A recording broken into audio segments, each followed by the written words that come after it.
Bienvenidos nuevamente a este espacio para hablar sobre el pasado. Hoy tenemos un tema muy interesante. Queremos repasar nuevamente con ustedes la guerra contra la Triple Alianza, pero queremos centrarnos en algo muy concreto de la Guerra Guazú.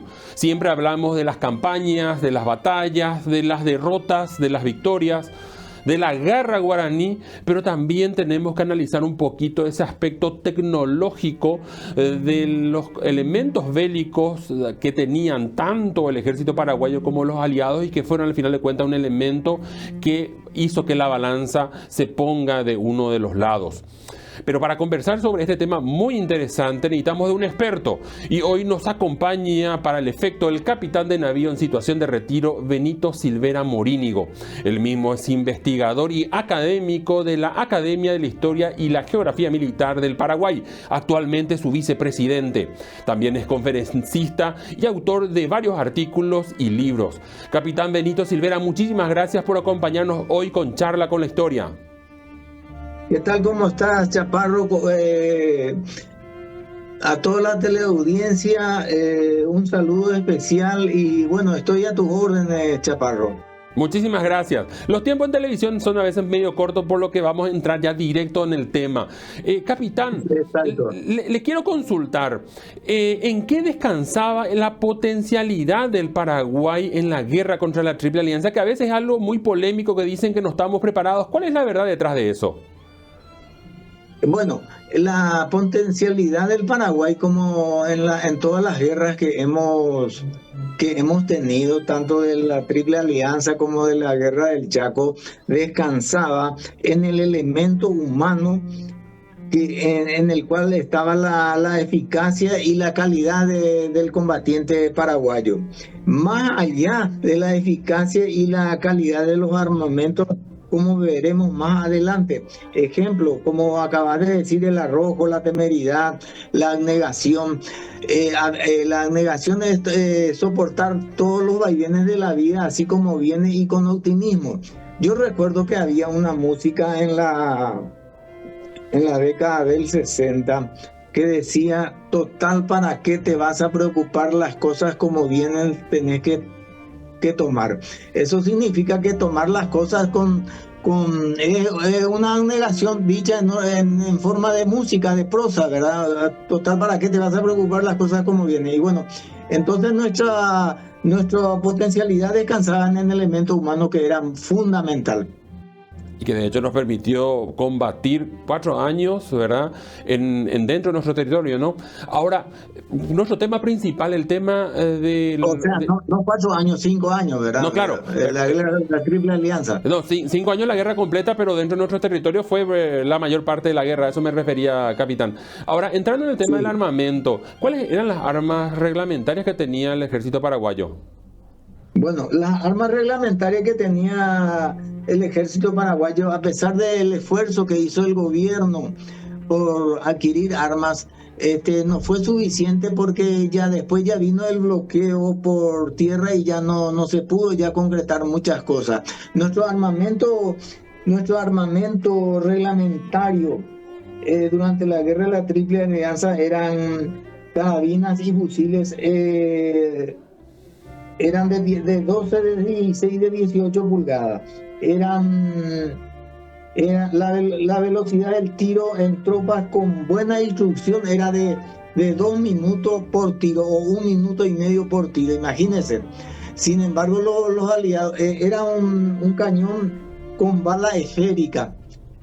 No era todavía el fusil que teníamos nosotros con ánima estriada, que eran mucho más potentes, mucho más eficaces en la hora de disparar. Se le denominaba fusiles a chispa, de 12, de 15 y de 18 pulgadas.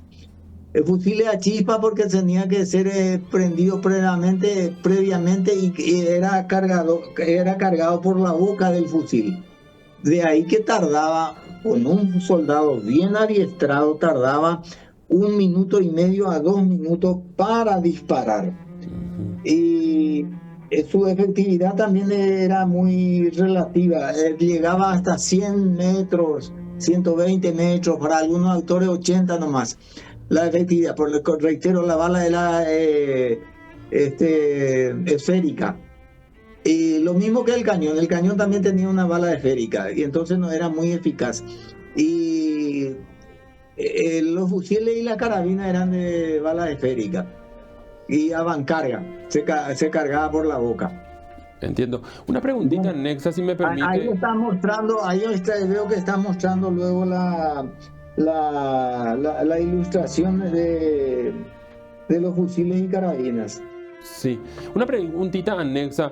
Debido a esta cadencia de tiro baja, 2 minutos, usted menciona, es que al final de cuentas mucho del combate terminaba siendo cuerpo a cuerpo con machete y espada, ¿verdad? Machete no tanto, más bien lanza y espada, sable, sí, En- así mismo es, así Interesante mismo eso, es. interesante. Y en cuanto al tema de la Sí. artillería paraguaya, ¿cómo fue, capitán? Bueno, la artillería paraguaya, nosotros teníamos cañones de ánima, la artillería paraguaya, estaba compuesto por cañones de 8 pulgadas generalmente. Y de ánima estriada, la artillería de campaña era denominada también a caballo o volante o ligera, caballería volante o ligera, porque el soldado iba montado y al mismo tiempo estaba transportando el cañón. El soldado iba montado a caballo y al mismo tiempo, por eso se le llamaba volante o ligera. Pero no obstante, esto actuó con mucha eficacia durante las distintas etapas de la guerra, principalmente para la defensa del río Paraguay. En especial, artillería volante actuó con mucha eficacia en la batalla de Riachuelo. Desde la costa, el general Urugués con su grupo de artillería desplegó y produjo muchas pérdidas en las fuerzas aliadas que estaban ahí en el Riachuelo, ¿verdad? En el combate del Riachuelo. Porque era una artillería móvil, muy eficaz, porque como dije, estaba transportado por a caballo, por soldados que iban montados. Eh, le- le- El tipo de cañón que utilizábamos era, como dije, era de bala esférica, pesaba 2,5 kilos aproximadamente, o 6 libras, por eso se le llamaba también cañón de 6 libras. Y su diámetro de la boca era de 93 milímetros. Los aliados utilizaban cañones estriados, de ánima estriada, que era un cañón mucho más eficaz, al explotarla, era de bala puntiaguda y al explotar eso desparramaba esquirla que producía mucho daño en la fuerza enemiga, en este caso en nuestra fuerza, porque la vara esférica no hacía tanto daño como la estriada, que era muy rápido, mucho más eficaz y de mayor distancia, cubría nuestros cañones llegaban aproximadamente a 600 / 800 metros de longitud. Sin embargo, los cañones de ánima estriada o rayada, como le llaman, eran mucho más de mayor longitud, cubría mayor longitud. Y al explotar, desparramaba granadas o esquirlas de plomo al explotar, desparramaba alrededor. Eso fue que finalmente fue lo que le produjo la muerte al general José Duigis Díaz, que fue a pescar o a bañarse a la costa del río y el artillero brasilero le disparó y no dio en el blanco, pero dio cerca del blanco y una de las esquirlas fue la que le produjo finalmente la muerte, ¿verdad? Al Comprendo. general Díaz. Comprendo. Una preguntita sobre el tema de los cañones.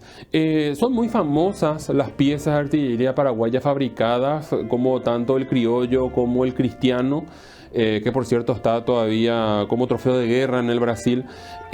Fueron fabricadas aquí, ¿verdad? ¿Toda la Sí, artillería paraguaya realmente fue fabricada acá o realmente había piezas que habían sido adquiridas en su momento de fundiciones extranjeras? por supuesto que los cañones fueron adquirida del extranjero y algunos eran cañones de la colonia. Incluso en la batalla de Curuzú, un cañón decía que era del Imperio Español, ¿verdad? Está ahí, escrito ahí. Incluso está escrito el nombre del rey, creo que era Felipe, no sé cuánto, Felipe II, ponele, o Felipe IV. Estaba escrito por el cañón que cayó en Curuzú. Imagínense, eran cañones ya muy anticuados para la época. Y la mayoría de los cañones eran fabricados acá porque nosotros no tenemos que olvidarnos que teníamos arsenales, teníamos la fundición de hierro ahí en La Rosada, en Nehuicuí, y también la fábrica de pólvora que estaba en Estanzuela. Totalmente, totalmente. Le pido, capitán, si nos puede aguardar un momentito también a nuestra audiencia. Están muy interesantes estos detalles que nos está comentando el capitán. Y a la vuelta de la pausa queremos también hablar de otras cuestiones que tienen relación al aspecto de cómo hacer que las tropas tengan sustento, porque nos contó en la pausa el capitán una curiosidad respecto al ejército argentino y el tema del ganado. Pero en breve estamos con más de Charla con la Historia para hablar de estos detalles.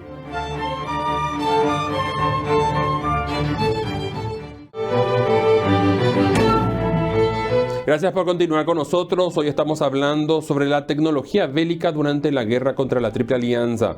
Nos acompaña para el efecto el capitán Benito Silvera. Capitán, estábamos hablando antes de la pausa respecto al tema de los cañones, que muchos de los que usaba el Paraguay eran realmente muy antiguos, incluso de la época colonial, que se fabricaron por eso, algunos fundiendo campanas. De animaliza se le dice. De animaliza. Exactamente. Y teniendo en cuenta el tema bala esférica, no puntiaguda. Sí, y teniendo en cuenta esto, capitán, algo muy famoso también de la guerra contra la Triple Alianza es el tema de la batería Londres. ¿Nos puede contar dónde estaba, cuántos cañones poseía, el nombre y cuál era realmente el objetivo que tenía ese emprendimiento? Exacto. Bueno, la batería Londres estaba ubicada al sur de Humaitá.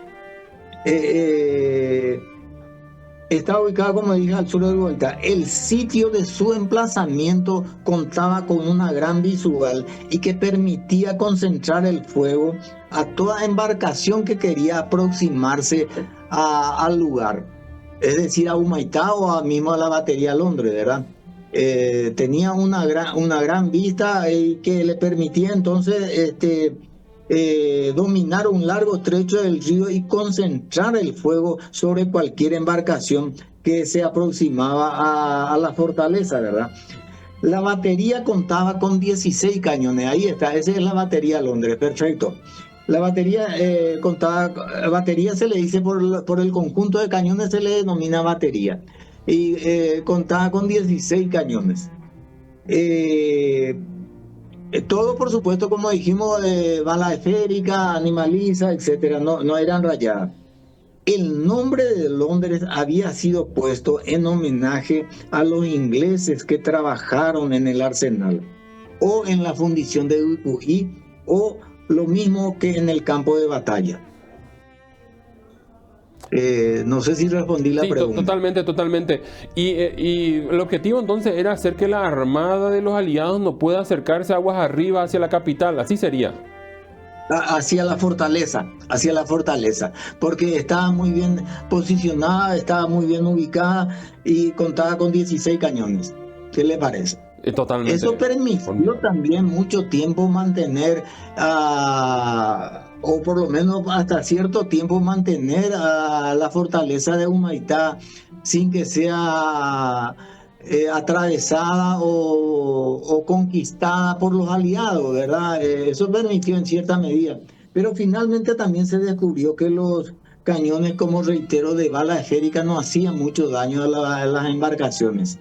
Porque no nos olvidemos que el Brasil ya tenía acorazado en esa época, estaba muy bien, ya tenía buques de guerra. Sin embargo, nosotros teníamos un solo buque de guerra que era el Tacuarí, y el resto de las embarcaciones que teníamos eran mercantes artillados.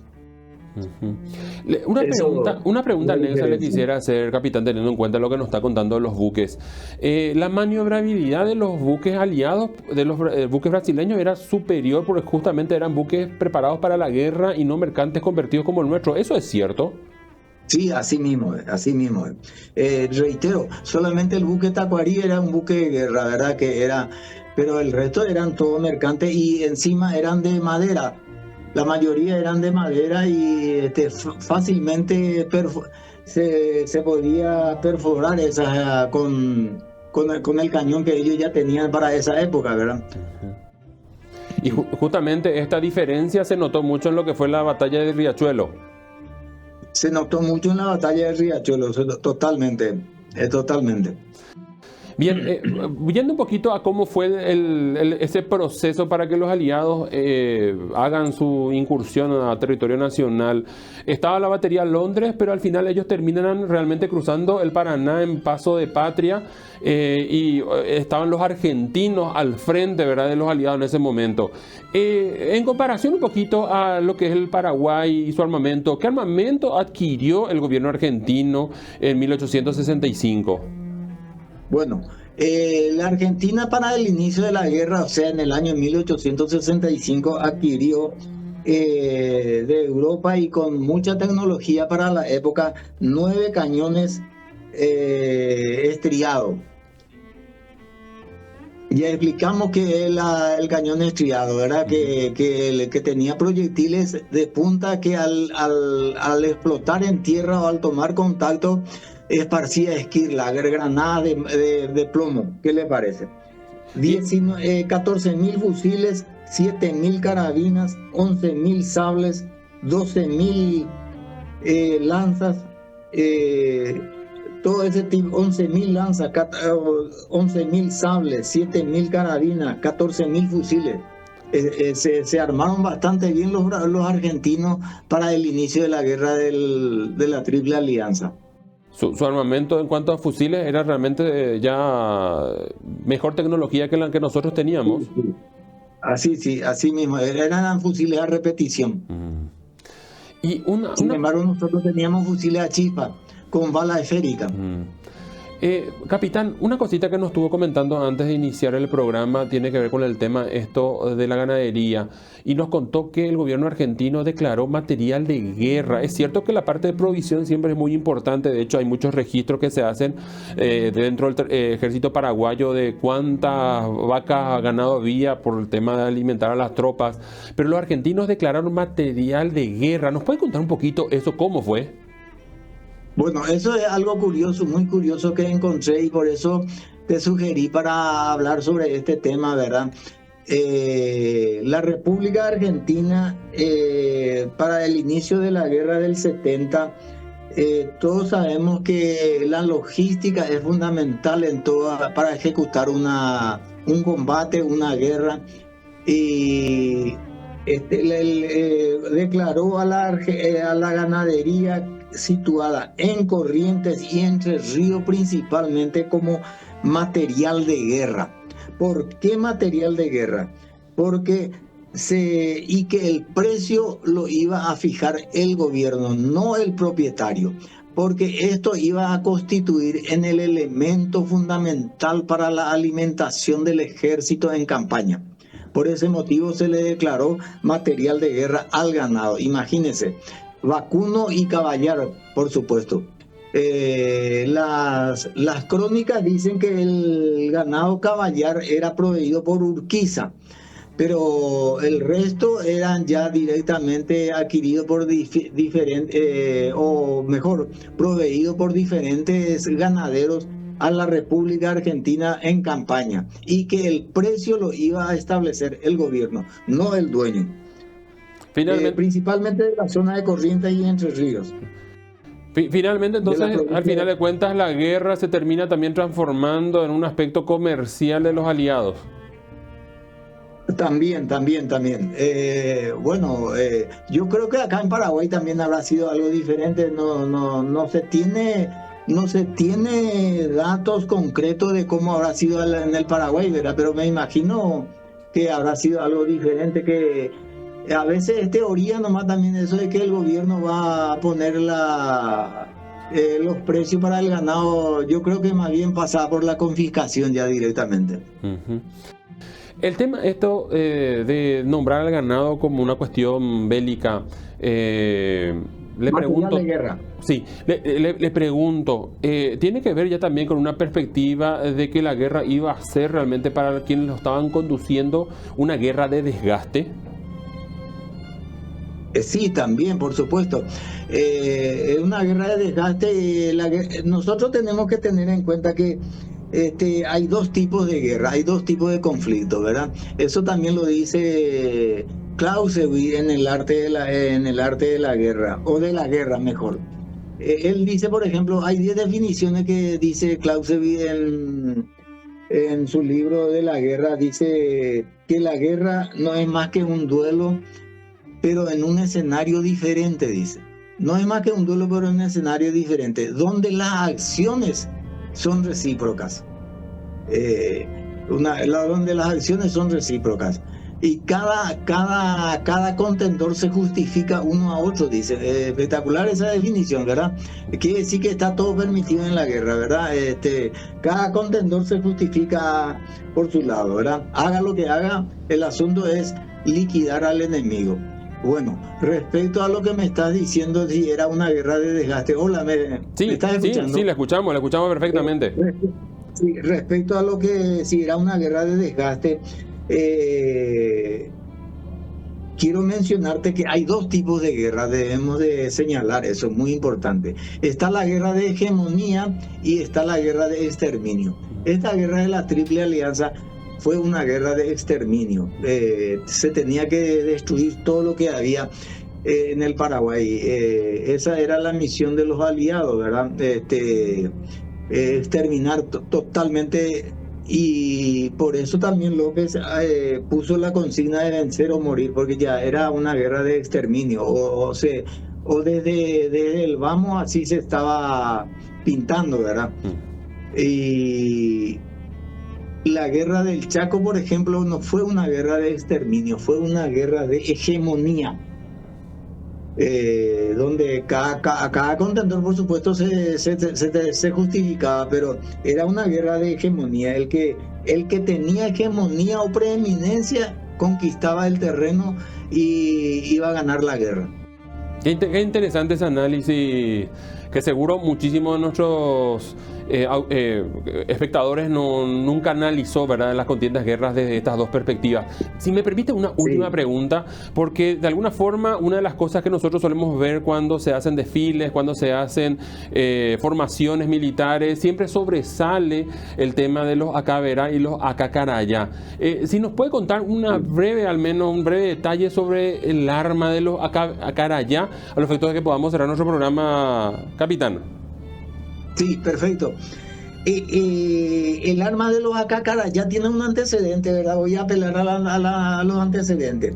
En 1860, el armero norteamericano Christopher Spencer había patentado un fusil a retrocarga y a repetición que podía dispararse sucesivamente 7 proyectiles o 7 tiros en un tiempo de 30 a 40 segundos. Imagínense ya para la época. 7 proyectiles podía disparar en un tiempo de 30 a 40 segundos, en menos de un minuto.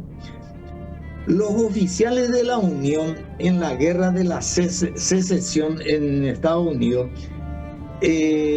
la consideran como uno de los factores de la victoria de esa guerra. O sea, de esa guerra de la secesión entre norteños y sureños. Me estoy refiriendo en este caso a las tropas del norte o al ejército del norte, que era uno de los factores de la victoria. Este fusil Spencer, que fue patentado por Christopher Spencer en 1860. No existía en ese momento un fusil que podía hacerle rival o cotejar en un campo de batalla, en una batalla con el fusil Spencer. Siempre prevalecía o se imponía este. Este tipo de armamento, el fusil tipo Spencer, era el arma de los Acacarayá. ¿Por qué ellos tenían este tipo de fusil? O rifle le llaman también, porque era más corto. La caballería utilizaba no el fusil largo, era un fusil mucho más corto. A lo mejor tenés imágenes ahí del arma de los Acacarayá. Y Acacarayá se le decía porque en la cola del casco, digamos, que tenía, no es un casco, pero tenía la cola de un mono. Por eso se le decía el arma de Acacarayá. Los Acacarayá era el regimiento de la Guardia Presidencial. Por eso siempre ellos están haciendo simbólicamente, cada vez que hay desfiles militares o asunción de un nuevo presidente, están haciendo este desfile o esta demostración de que es de la Guardia Presidencial los Acacarayá, la caballería. Antiguamente era la Guardia Presidencial, era la escolta presidencial del mariscal Francisco Solano López. Y detrás mismo llevaba la cola de un mono, dice las referencias. Sí. Que son característicos, ¿verdad?, de su vestimenta, de su uniforme. Sí. Capitán, le agradezco muchísimo el tiempo, voló esta media hora de programación, le agradecemos de vuelta y nos gustaría comprometerle para volver a molestarle más adelante, porque definitivamente hay demasiados detalles que todavía quedan en el tintero y que sería interesante para que nosotros, quizás que no tenemos una formación militar y tampoco hacemos investigación histórica de ámbito militar, podamos conocer. Muchísimas gracias. Y quiero hacer una reflexión final. Sí. Sí, si me permite. Adelante. A la teleaudiencia, la historia es educadora y moralizadora de la sociedad. Los muertos nos rigen y nos gobiernan. Muchas gracias. Gracias, capitán, a usted. Gracias también a usted que como cada fin de semana se engancha a Mega TV para conocer sobre el pasado, entrar en detalles y por sobre todo reflexionar sobre aquellos recovecos de la historia que no conocemos y que siempre, a pesar de las edades, tenemos algo para aprender. Muchísimas gracias y hasta dentro de 7 días.